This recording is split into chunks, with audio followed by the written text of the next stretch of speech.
Sydney, would you please call the roll? Arlandu, Here. Gonzalez Thomas, Present. Gilbert, Here. Locke, Here. Mathis, Here. Meadows, Present. Slagar, Present. Next, I would like to invite Ally, to our guest today, to please lead us in the pledge. Don't worry, your mom will help her. Pledge allegiance to the flag of the United States of America and to the republic for which it stands, one nation, under God, indivisible, with liberty and justice for all. Nice job, Ally.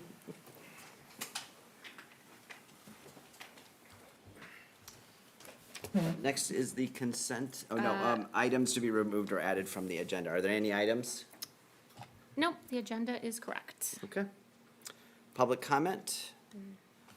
Welcome to the meeting. there isn't any. There isn't any, is there? I'm No. a little out of it today. No, so you're thank doing you. great. Why don't Okay. you read it for practice? No, Yeah, I know. We'll skip. All right, then BPS Partners. Drew, I hear you're filling in today? I am. Okay. It's exciting. Allie, nice job. Very well done. Good evening, everyone. For the school board junkies watching at home, you're probably wondering, who is this person? What has he done with Todd Swanson? If you don't know me, my name is Drew Ray, and I'm the vice president of the Batavia Education Association. Todd is currently spending some well-deserved time on vacation with his family in Cleveland, which I'm actually super jealous of. I even offered to go to Cleveland in Todd's place so that he could give his monthly comments to the board and so that I could go to the Rock and Roll Hall of Fame, but we both agreed it'd be easier if I came tonight to speak on behalf of the BEA. So tonight, I'd like to briefly address the board, address my fellow union members, and to say a few words to our incoming superintendent and to a few words to Superintendent Lisa Hitchens at her last BPS board meeting. To the board, you recently voted to approve our collective bargaining agreement with the BEA. Our union is thankful to the board and their negotiating team for some truly good faith bargaining. I think it is the hope of everyone involved in the negotiation process that this new contract will help us retain our already amazing staff and to recruit the best and brightest educators in Illinois to become members of our BPS family. I am particularly excited about the District Coordinating Council. The DCC is something that's been tossed around for almost a year now as a means of monitoring our district standing committees, and the BEA is very happy to see it make its way into our new contract. For those who have not had the opportunity to look at some of the specifics of this council, I wanted to highlight some of its key purposes. Number one, smooth collaboration. Number two, consensus-based decision-making. Number three, alignment of committee recommendations with the bargaining agreement. Number four, proper coordination and scope management of duties across committees. And number five, incorporation of an equity lens in all decisions and actions. And I'm going to say that last part one more time. Incorporation of an equity lens in all decisions and actions. I think that everyone in this room would agree that the best way to support all of our students is to do it together while making sure that all voices are heard, considered, and acknowledged in the collaborative process, and I'm hopeful that the DCC will be able to do just that. To our membership, your BEA officers, hope that you are enjoying your well-deserved summer break. This last school year had its fair share of ups and downs for so many of us, and we hope that you are taking this time to recharge, spend time with your family and friends, and to do the things that make you happy so that you are ready to come back in the fall to do what you do best, and that's teaching, supporting, and caring for the students of Batavia. The BEA would also like to again welcome incoming Superintendent Tom Kim to Batavia. The BEA is excited to roll up our collective sleeves with senior management and to do the good work together. It may be summer, but that doesn't mean that there isn't time to work towards addressing the needs of our students and staff. And finally, to Lisa, this is the last board meeting which is capping off 19 years in the district, correct? Whether it was in the classroom as a BHS administrator or as the superintendent, you've had an impact on thousands of students and staff members. And I know you're a math person, and I'm sure that's gone through your brain, that it's thousands and thousands. I'm not a math person, so it's up there, right? On behalf of the BEA, I would like to say thank you for your service to our district, and we hope that you cherish every moment of your retirement and revel in this new stage of your life. Happy Pride Month, happy belated Juneteenth. Thank you for listening, and I hope everyone is enjoying their summer. Thank you. Thank you, Drew. All right, next is committee updates. Anybody have any? No. No? No? Okay. Happy summer, no committee updates? Right, now the consent. Now is the consent agenda. So according to our board policy, we designate a portion of the agenda as a consent agenda for the items that usually do not require extensive discussion before board action. These items are generally routine, recurring, and can be grouped together for efficiency. Steve. Here we go. 4.1 and 4.2 are the approval of the May 23rd, 2023 regular meeting and closed session meeting minutes. 4.3 is the approval of the May 31st, 2023 special meeting minutes. 4.4 is our monthly personnel report. 4.5 is our monthly payroll and bills. 4.6 is the destruction of our closed session recordings from December 21st, 2021. 4.7 is our donations. We'd like to thank Richard Carl and the Batavia Mothers Club for their donations. 4.8 is our policy second reading. 4.9 is the approval of our Cisco SmartNet Flex renewal. 4.10 is the approval of Microsoft Volume License renewal. 4.11 is the approval of our Power School SIS and Enrollment Express renewal. 4.12 is the approval of the School ERP Pro subscription. 4.13 is the authorization of the intergovernmental agreement with HFS. 4.14 is the certification of our hazardous bus routes. 4.15 is the resolution authorizing intervention in a property tax appeal, and 4.16 is the approval of the consent agenda.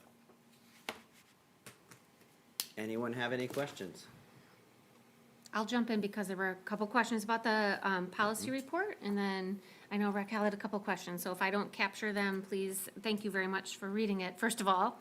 That is, it is, 300 pages that comes at us every few months. And one of our goals, as all of you board meeting junkies know, that our goal is to try to align our policies with the Illinois Association of School Board version of it, because there are so many things that change. And so this one, so there's nothing substantive other than some of the things we pointed out with face law changing. But some of the curriculum pieces, what happened was we tried to grow our own policies over the years. And so what you see is policy 6040, curriculum development. You see 6220, instructional materials and adoption. You saw 6210 and 2220. All four of those policies talked about curriculum and instructional materials in some way. And in some cases, they didn't say the same thing, and they were stepping on each other's toes. And so which policy do we follow when there's 3 different places where we're talking about instructional materials? So this is us trying to say curriculum development belongs here. Our committees, which CAC was in 2 different places in the contract, and Raquel noticed that it was being crossed off of the one policy, but it's still in policy in a different place, and it's also in the teacher's contract. And then that was the purpose of some of those things. So we're trying to match press. I think another question was about, sometimes it says superintendent and sometimes it says superintendent or designee, and I would say whenever possible, we like to have designee. I'm not sure why press crossed it off there, but we can certainly, swap it back, because there isn't, I don't think, the new guy is interested in having that much detail about everything in policy. A lot of it is, or designee.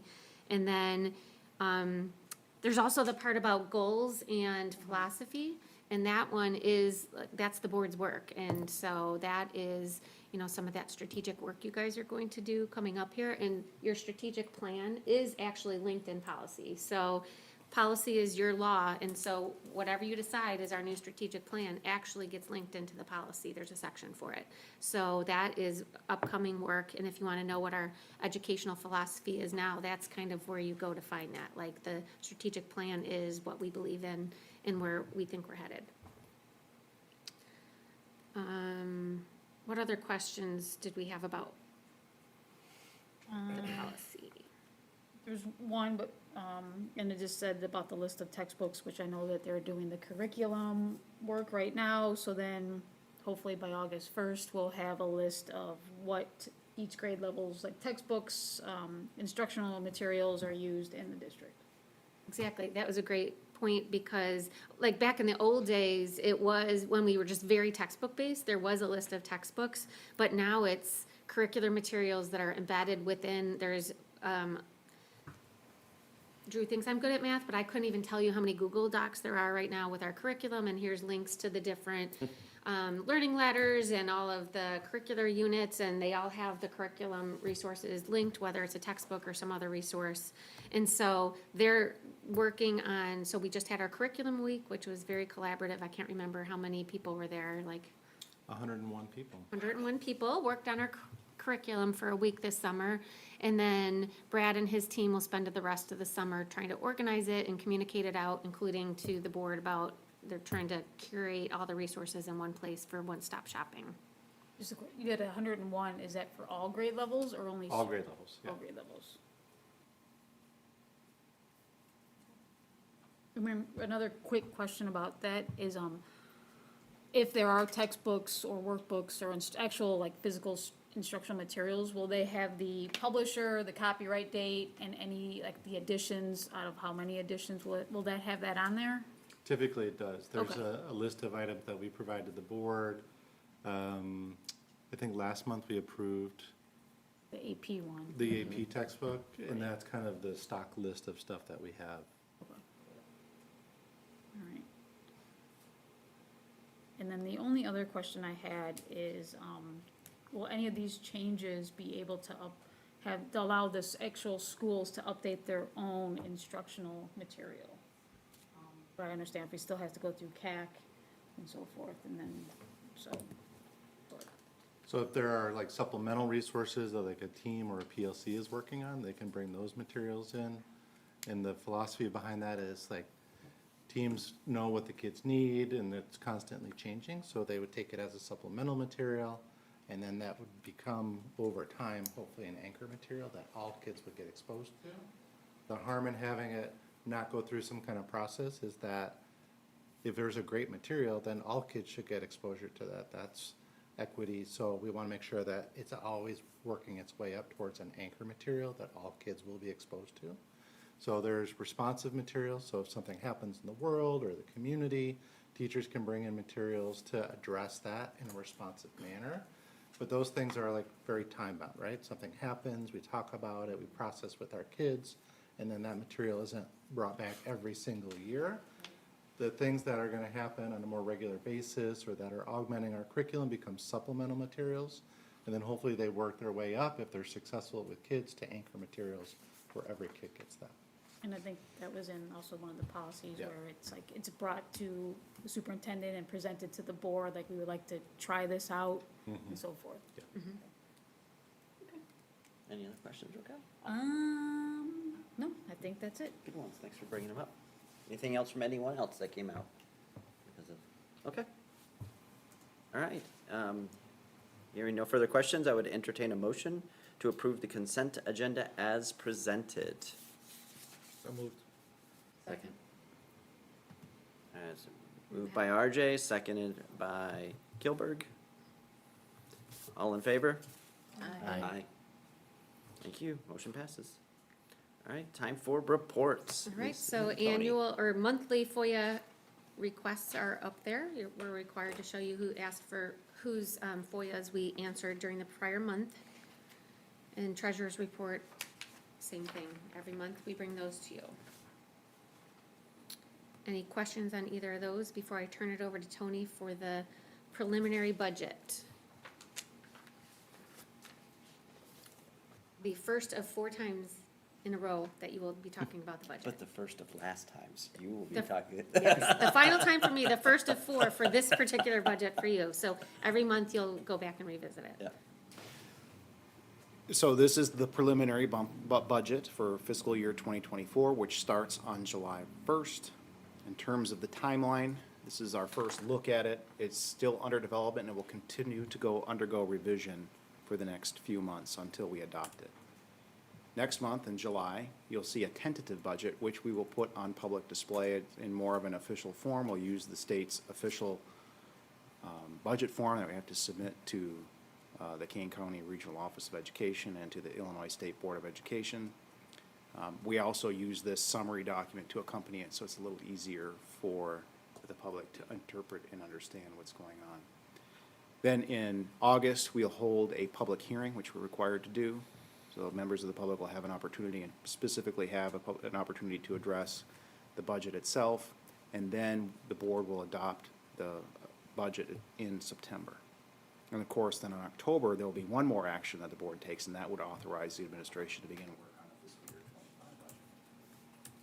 But at September, we're gonna be a full quarter into our fiscal year at that time. So it makes it a little easier in terms of planning, but the challenge with that is you'd think we would know more about our revenues and our expenditures, and the reality is we don't until we're well into the fiscal year. So we use this preliminary and tentative budget as kind of a blueprint for the blueprint as we start the fiscal year. This, attached to this item agenda is the summary. There is an estimated $130 million in revenues and $127 million in expenditures in fiscal year '24. That is obscured slightly by what are called on-behalf payments for TRS. And so actually, when you're looking at, we scroll up just a tad, Holly, at state sources, you'll see that the state of Illinois is going to contribute something on the order of 30.7, maybe $31 million to our finances this year. And that's a little bit of a misnomer, because the on-behalf payments that the board, the state of Illinois contributes for our teachers' salaries, for their pensions, is estimated to be $22 million. So there's really only about $9 million of actual contributions of cash that's actually coming into the district's coffers and then being used to spend directly on programs. There's also, when you look at support services that, payments to other governmental units, you'll see 23.8 million.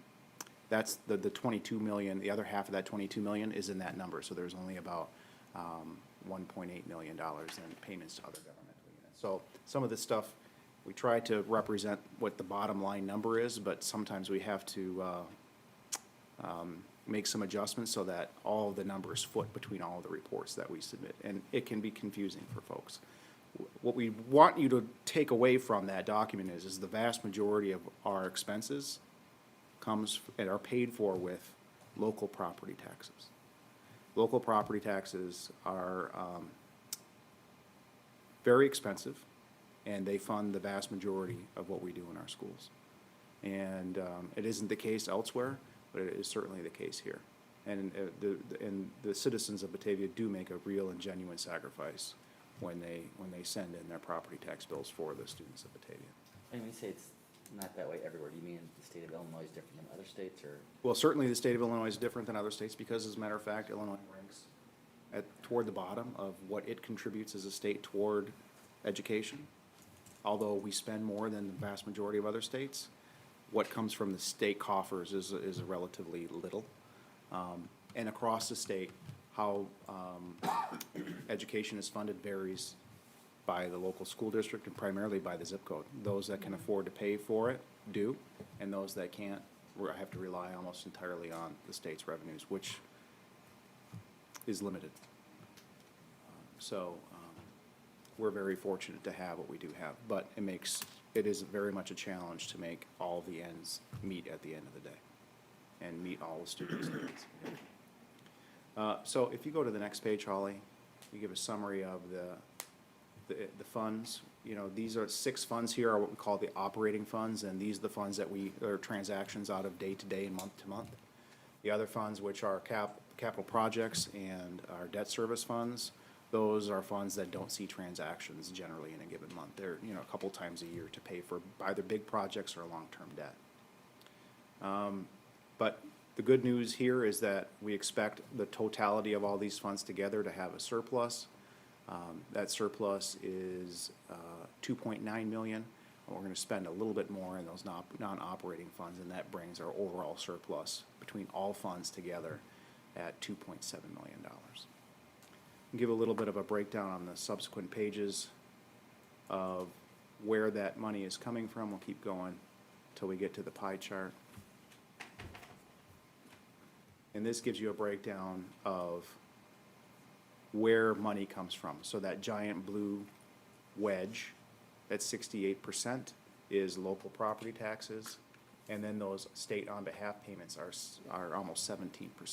But if you excluded that 17%, obviously it changes these proportions dramatically. And so 80+% of all of our revenues, if you exclude those on behalf payments, come from local taxpayers. A very little bit amount of money from the feds. Now, money from the feds, if you scroll down just a tad there, please, Holly, you'll see that federal money is declining over the prior year, and that's because we're spending the ESSER funds or the pandemic emergency relief funds, and those revenue streams are dwindling and going away, and all that money will be spent in totality in fiscal '24, and it will be gone by the time we get to fiscal '25. And then in terms of expenses, we break things down in terms of functions and objects, as we call them. And the functions are kind of instruction, support services, those sorts of things. Instruction is things that go directly into the classroom. Support services are things that support instruction in the classroom. And then payments to other governmental units, primarily for tuition, especially with students that have special needs or are maybe in vocational programs. We have a little sliver in there for contingency, and then the other major item is debt services. And one more page, Holly, we'll break it down by object. And objects are what we actually spend it on, whereas functions are what it's for. What we're receiving in return is what the object is, and so salaries and benefits obviously drive a major component of our budget for staff. But we also do a lot of purchase services. Batavia is, in terms of school districts, I don't know of any other school district that outsources as much as Batavia does, meaning that our food service, our transportation, and our custodial services are all outsourced. And so we rely on these contractors to provide services for us that help us provide education for our students. Whereas most school districts, they have their own buses and they have their own bus drivers that work for them directly. They have their own food service program that have employees that work in the cafeteria. We outsource these things. So we have fewer employees per student than most school districts, but on the flip side, and so accordingly, we have less salary and benefits, but accordingly, we have more in terms of purchase services. Capital outlay is a pretty large item these days, although it hasn't always been the case. But in the last budget, fiscal '23, and moving forward into fiscal '24, it is a substantial number, several $1 million, almost $6 million. And we'll talk about the status of some of those projects right now and the need, of course, with the failure of the recent referenda of what we'll need to do to make things work for our students in terms of facilities in the coming years. That will be I'm sure, will be a challenge and a priority for the Board of Education. A non-capitalized equipment is often something that people wonder about. We use what's called a capitalization threshold. So a capital item is something that costs more than $5,000. It could be a piece of equipment or other asset.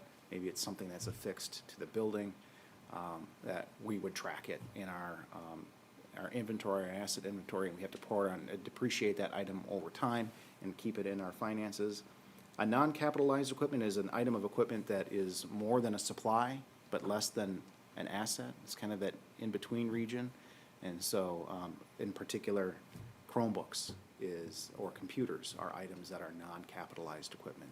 It's not quite as much like a pickup truck is definitely an asset that we would track on our inventory, but something that was in between a supply, something that we'd use, and once its use is fulfilled itself, it would go away. Non-capitalized, a computer's still good after a year or two or three, but it's not quite something that we track on a financial basis. Is there a dollar threshold for that criteria? $5,000. So if it's more than $5,000, it would become an asset generally. And if it's less than $250, it's a supply. And those are wonderful questions to ask, Rob, thank you. And now that we have 3 new board members, like, these are the kinds of things that are helpful to know. And so sometimes, I'm trying to make sure that we get kind of the basics done, but I'm sure you have questions, and I can answer those questions now, or if you come across something in the future, please don't be shy. It's important that you can see how all the pieces fit together, and so happy to answer any questions that you have. So on the debt service was 0 for 2024. Would that have had a line item if the referendum had passed? The debt service, depending on maybe where you were looking for 2024, is not 0. The debt service in totality is right around $9.2 million, if my recollection is correct, Yeah. 9.3. And so what that includes is our bonds plus any capital leases that we have. That would be something that would exceed 2 years. Okay, sorry. Look at- But the bonds are from the previous referendum that are phasing themselves out over a couple of years, as it were, right? Yeah, and we'll have So paid people are off aware all it's of not our like it- bond debt Right. in 2025. So we've got 2 more fiscal years of paying off bond debt, and those amounts will go away. That doesn't mean that the board is gonna have $9.1 million or more to spend upon. Once those bonds are paid off, the taxing authority for that, raising that money goes away, and it's just paying off a bill. It's like paying off your mortgage, but you can't bill the taxpayers to pay that bill anymore.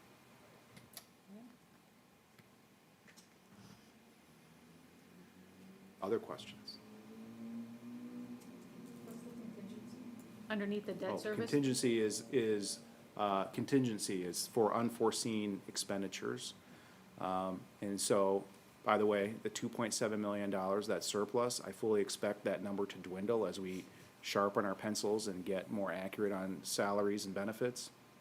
And so, if that number gets too small, the very first place that we would turn to is that contingency. But we need to have some money available for unforeseen expenses, and they happen absolutely every year. Something always comes up that we have to spend money on that we wouldn't have otherwise expected, and so that's what contingency is for. Just as an aside, my calculations indicate that we expect to hire an 8.2 FTE more than we currently have in fiscal '23 for the next school year. And we're in the process of ascertaining what the full extent of those costs are and baking them into the budget. So whether it's the salaries or How much did benefits, you say? 8.2, 8.2. 8.2. And that number could increase depending on what, sections may look like in the future. But I have to say, the HR department and the business office has been working very diligently and very hard because we've just adopted this new contract with the BEA, and how we pay teachers has changed, and getting all those numbers into our systems and estimating those sorts of things has been an enormous amount of work that we've undertaken in the last month. And so I have to thank all those folks for their efforts, because this level of information, there's many hundreds and hundreds of hours of work that go into producing these documents, and it wouldn't happen without their help and efforts and attention to detail. So I thank them for that.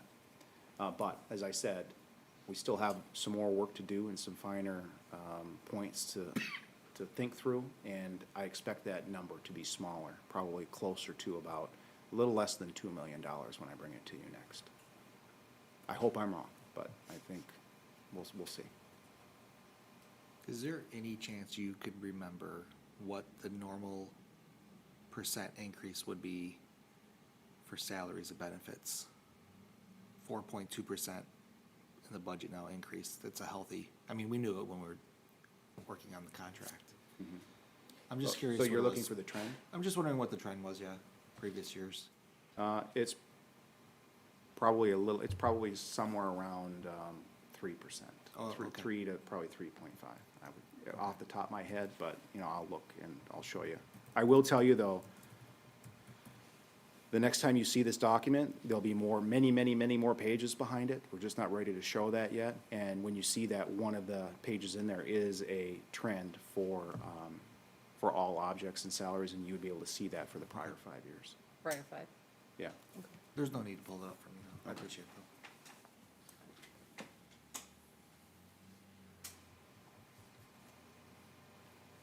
Any other questions? Tony, thank you. As usual, nicely done. I remember when I first took a class, when I was first on the board at ISB for the big conference they do, and you do a better job of simplifying it Oh. than they do. This is, compared to when I was started, you remember, this is, leaps and bounds. Yeah, so keep up the good work. Thank I you. appreciate that, but I have to say, the reason why we're able to do this is all the work. Oh, I'm Oh. aware. Yeah. And thank you for recognizing You those remember people as those well. columns and Yeah. the coding and, All right. Next, Tony? Yeah, since Tony's doing such a fine job under administration comments, we wanted to update you on some facilities projects that you see happening this summer. Yes, we'd be happy to. And so let's start with Alice Gustafson, where my children happen to go to school. Drove by it the other day. Yeah, and so if you drove by Alice Gustafson in the last maybe 2.5, 3 weeks, you'd be like, holy cow, what is going on over there? There has been some major work, especially out front, and the excavations are complete for a new driveway that will service the new main office in that building. And what's interesting about the work at Alice Gustafson and J.B. Nelson is those are sister schools. They were built in 1955 and 1957. And they're very similar in terms of design. There's nuance to them, of course, but they're fundamentally the same design. They did not have secure vestibule entrances, and so it's not a trivial task just adding a vestibule entrance to a school. It's very important these days for members of the office staff to have situational awareness to see what's going on outside the school, but you also can't have the school nurse somewhere buried in the bowels of the building, the office and the nurse's office and the principal's office. That's a team that cannot be separated by physical space. And so we're making some renovations, both in terms of how students are dropped off at Alice Gustafson and then how the offices are configured in both schools. Ironically, we're moving the offices back to where they were when the school was built. I mean, So I they're think gonna that's be so on the funny. south side? They're gonna be, at Gustafson, it'll be on the southwest corner, and at J.B. Nelson, it will be in the northwest corner. But it's exactly where the offices Yeah. were when the schools were built. The old, School offices back old, then old. were not very big at all, not anywhere near what they need to be now, and so we're making things work. But it involves removing walls and electrical, plumbing, different HVAC, conference rooms and all the like, and including a respite room for staff so that they can take a moment for themselves, or whether it's a nursing mother or somebody just needs a couple-minute break, there's a respite room in each of these offices for their use. So there's some pictures there, and let's look at J.B. Nelson as well. So they're mostly just proceeding along. As you can tell, they look very similar in appearance, but HVAC's done. They're in the process of, roughing in electrical, roughing in plumbing, footings and foundations outside the school, because there's going to be an awning that welcomes folks into the entrance. There'll be a new sign out front. And then at J.B. Nelson, there was a kindergarten classroom that had a bathroom in it that looked like you walked into a time warp. It replete with asbestos, and so we abated the asbestos and are renovating that bathroom so it is more akin to modern sensibilities. It was, truly a time warp. And so we had an opportunity to add that particular project into the mix and are doing so. And then lastly, at Rotolo Middle School, the cafeteria there, especially the servery as we call it, where students get their meals, where they're served their meals, was original to the building and has not been updated since it was built in 1992, and so we are renovating that as well. All the equipment in the servery and in the kitchen is original to the building, and so after 30 years, it was quite tired and needed some attention, and so we're taking care of that as well. And so those are the major construction projects, capital improvement projects that we have underway in the district, and be happy to answer any more questions you have about them. Can you go a little over the funding of these and how, there's a certain amount we have and then other abilities you had, because it's a significant amount of dollars and more than what your typical capital annual budget would be. So our typical annual capital budget, we're increasing by 15% each year in recent years, 10% in prior years, 15 years this year and in future years. And that is, off the top of my head, about $3.2 million right now. These projects, however, are far more costly than that. Alice Gustafson and J.B. Nelson, I heard something like $4.7 million in total, so that exceeds the amount of money that we would have available in a given year. And so that's why we move money. You'll see the transfers from our O&M fund to the capital projects fund, is we're moving money kind of into a piggy bank, and it might take a couple of years for us to save up enough money to take on some of these projects. But this pales in comparison of the real work that has to be done. There's hundreds of millions of dollars of work, but there's at least, I would say, $50 million of work that needs to be done urgently, district-wide, and we have to figure out a way that we can make that happen. But these are the priorities. And so with the failure of the recent referendum, while this is underway, we still have to put secure vestibules on both HC Storm School and Louise White School. And that's gonna be far, far more costly than the work that we're talking about here, for two reasons. One, there's no way that we can do what we're doing in those buildings as we are here, because there just isn't the space to make it happen within the confines of the current walls. We have to put an addition on, which is inherently far more expensive. And in those two cases, we'll have to deal with parking lots and moving them, and also we'll have to deal with full-day kindergarten, and how that will fit together in those two buildings as well. And as you might know, the state of Illinois just did pass a law that mandates full-day kindergarten by 2027. And so we have some pretty urgent fiscal needs in terms of making sure our facilities meet all of those requirements as well, too. So there's a lot to figure out. Thank you, Tom. Can we get an update next month as well on the progress? The only thing that I wanna, this is from my own personal life, is construction projects are fluid, and the one challenge everybody's having in the construction industry right now is annoyingly enough lead times. So there are components and issues that may rise up, like doors, you can't get certain wood doors, they may be putting on temporary ones or other elements like that, as an attempt to make sure that, because as we say in the business, school starts whether you're ready or not, you know? So there, just so that everybody's aware, there may be challenges that we may be hearing about from other people in the community or whatever, so we just need to be kind of prepared, and Tony will do everything he can to keep us informed, I'm sure. And we're happy to answer any questions or concerns that you have. Anyone have any questions on it? Thanks, Tony. My pleasure. All right. Last is board comments. Oh, my goodness. I find yours, whatever. All right, I'll go first and then I can be done. You ready for this? Yeah, I'm ready for this. I don't know if we are though, because in my 10 years as superintendent, I don't think you've ever seen me get emotional, so we have to have like some ground rules if that's gonna happen, because like, I don't know if any of us will know how to handle it. Like, if I just like, thanks, that means I can't go on, so that, like, I do not carry tissues with me. I sorry. had some, but I got Okay. nervous and I crumpled them up, so that's our game plan. If things get emotional, we'll just call it.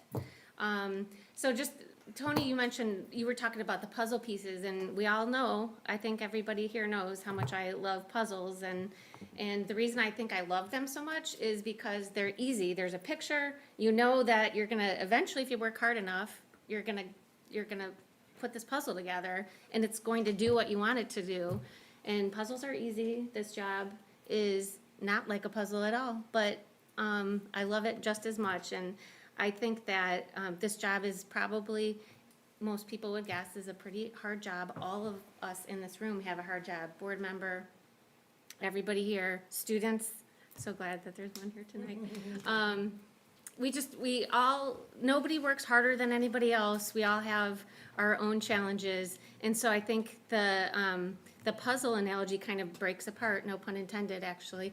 But really the reason that it's so hard to work in this industry is because with a puzzle, there's a picture that we all agree on. We know when it's done, this is what we want it to look like. But in education, I think some of the outcomes we don't always have the same picture in mind. People have different ideas of what they want us and you to be focused on. And so that's the hard part about what we all do in this room right here, is everybody's showing up with their pieces. They might be pieces to a puzzle that they found on the ground, or they went and rummaged and brought a different puzzle piece, and we're trying to do our best and make something of everybody's wishes, and everybody has their own shape and size of a puzzle piece that they want us to try to fit in. And we have to sometimes make hard decisions and say, we can't do that yet. People trying to draw our attention. But I'm not saying that to say how hard our job is. It's literally the best industry that we could be in. There's no finer job that there has ever existed than to be in education, whatever your role. You're volunteers, those of you at this table, and those of us that chose to do this for our profession, it's nothing more rewarding. And I think that if you ever turn on the news or you feel despondent about anything, just think about what we do here, and it just brings me hope for the future, and that's, uh-oh.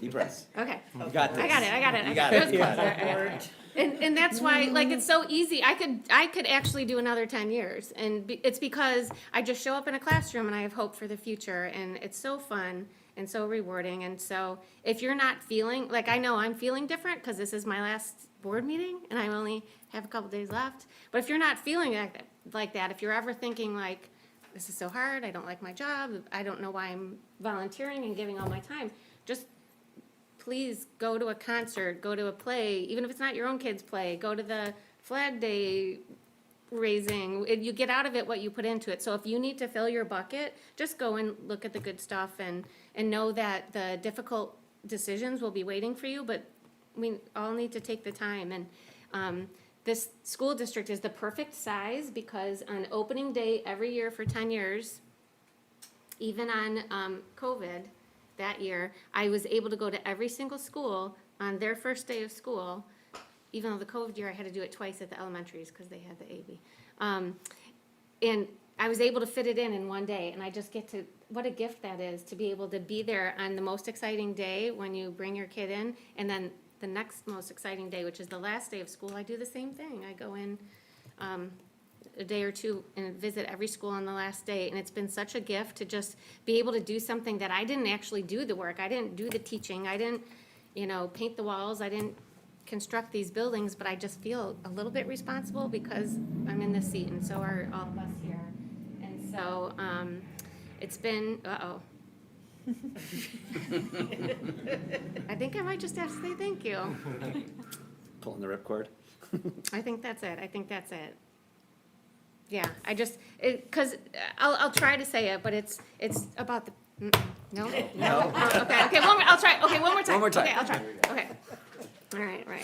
Well, Don't look at anybody. as I'm walking around the school, it's a whole journey. I feel like this whole thing has been a journey, and it's so fun to meet people along the way. And all of the characters that I meet, I just feel like everybody, I'll take you all with me, and you're the best. Now that, for sure, now I gotta call it. Now you're done.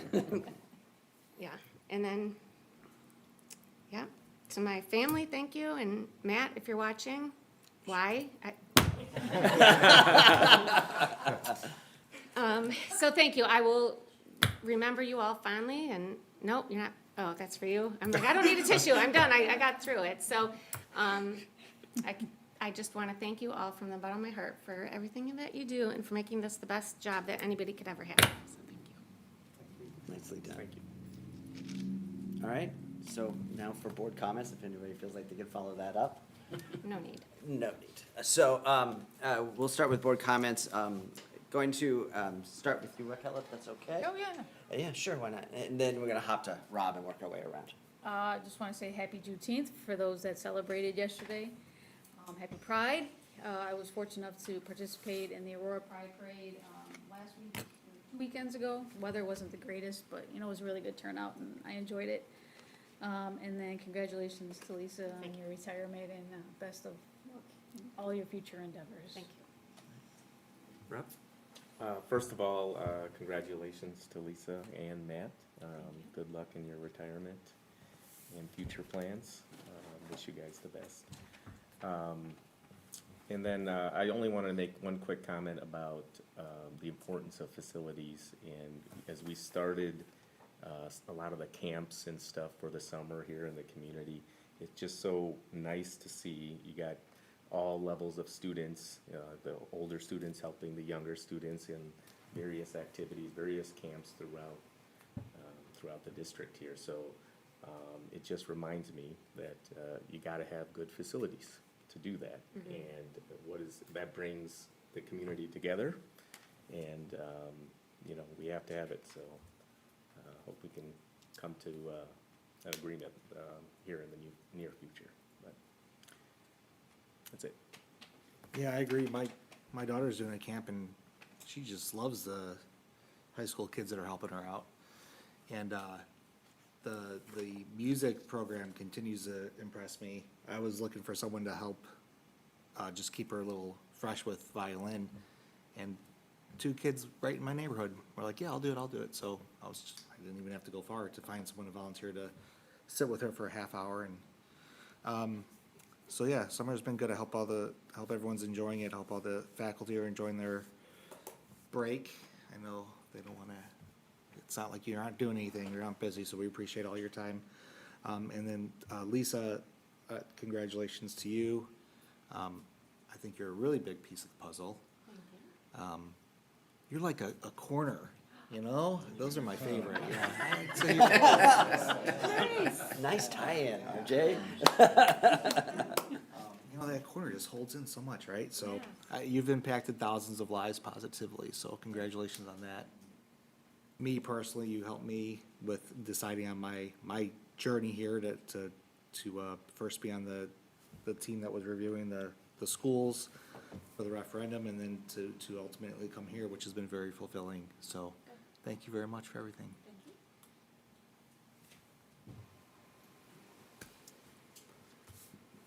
I wanted to thank Tony for the update on the repairs to the schools, and for anyone out there that wonders why we have to do this in little piecemeal sections, it's because the referendum, like Tony said, did not pass. And now we are going to have to do little pieces over a long extended period of time. And this is the safety and security of our children in this district that we're worrying about simply because we did not pass this referendum. And I think it's disgraceful. Shame on those that voted no. Thank you. And to Lisa, I'm just gonna say, thank you for all you've done for the district, and I wish you the very best. Thanks, Sue. That, and sitting here with my daughter Allie here, you know, speaking about the children in the district, their safety is key, and it baffles me on how that was not a priority to everyone. But hopefully we can do what we can with what we have, and look forward to learning more, and so we can help them make some hard decisions, but keep them safe and keep things going. So I agree, it's hard.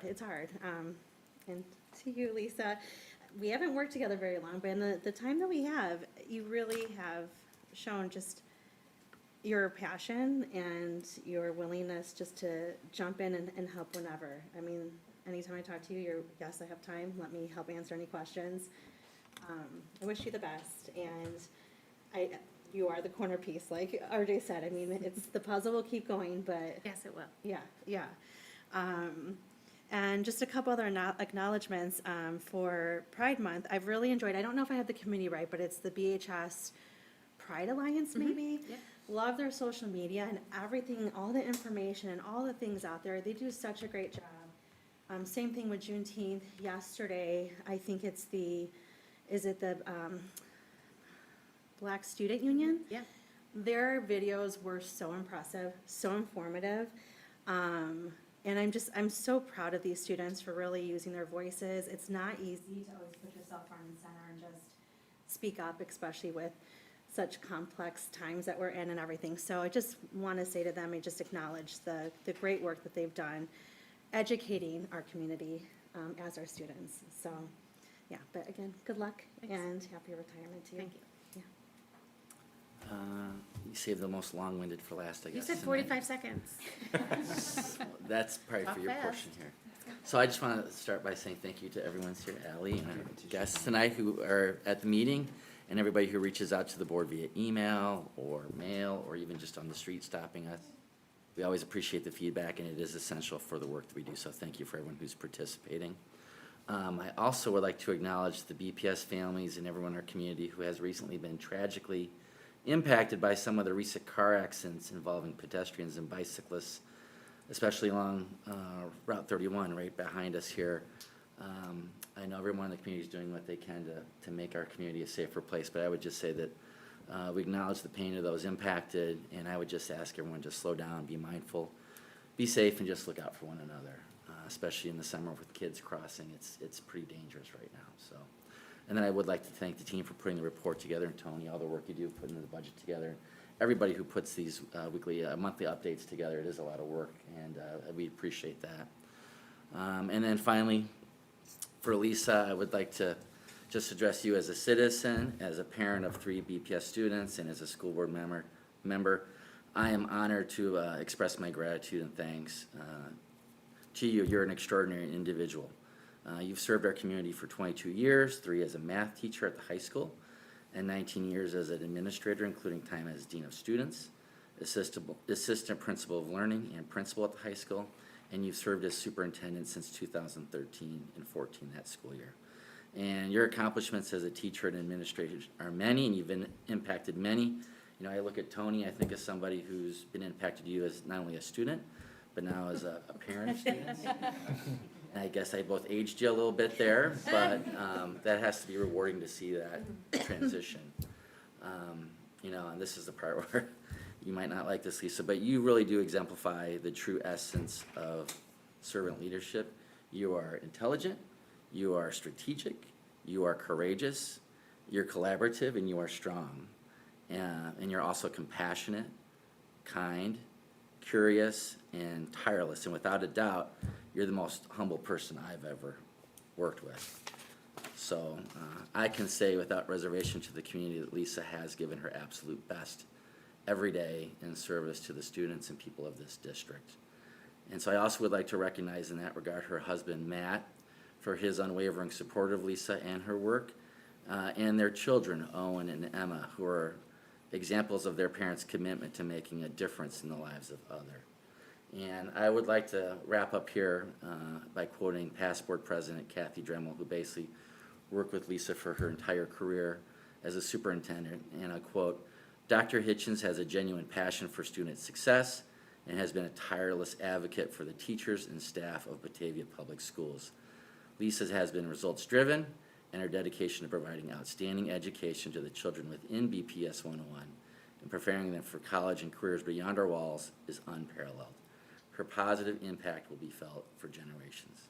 And so I would just like to bid you farewell. I'm sad to see you leave, and I just want to extend my heartfelt gratitude to you for your selfless service. I hope the next chapter of your life is filled with health and success and joy. So thank you.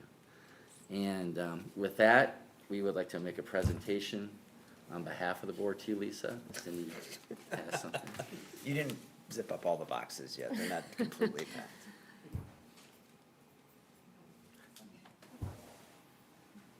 Oh my gosh. Look at that. Oh.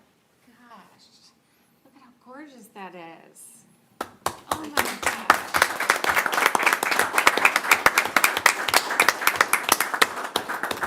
Thank you. That is so nice.